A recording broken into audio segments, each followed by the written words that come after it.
My name is Hannah Richardson. I'm doing my second career presentation for the semester for the Family 150 introductory class, and the career profile that I chose was a behavioral therapist.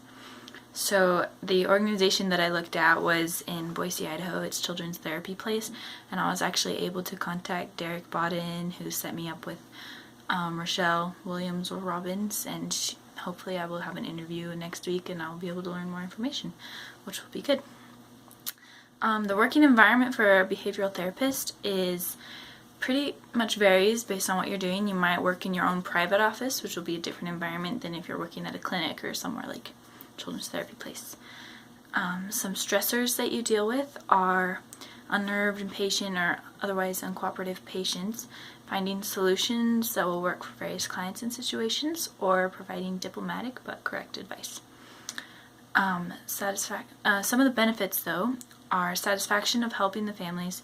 You have a higher salary than my last career, which I looked at, which was a child life specialist. You have job security and control over your schedule, which, depending on the work environment, might be affected a little bit too.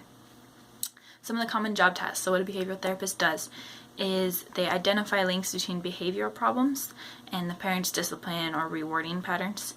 And then they coach the children and parents in order to unlearn negative responses and behavior, and then replace those negative responses with some more positive ones in order to help the family's relationship. And they use varying techniques, and they also deal with eliminating any problematic just behavior problems with the children. The educational requirements for being a behavioral therapist are that most hold a bachelor's and a master's. Some hold a doctorate in psychology. When I briefly talked to Derek Bodden about the position that he was speaking about, which was actually a behavioral interventionist, he said that they had a bachelor's and then maybe a master's, if I remember correctly.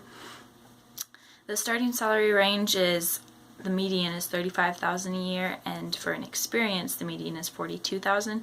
So the ranges is anywhere from $24,000 to $50,000 for a beginner per year. And then just some other various information. It helps the parents because they have to keep a record for the therapist, so it helps them to kind of understand why their child's behaving that way. Helps them to get to know their children as well as having a more sound relationship, and it saves time on trying to figure it out on your own because you're guided and able to make more effective and good research, and generally just helps the parent know what to look for. So, yeah, it's an interesting job. I'll have to learn more about it in my interview.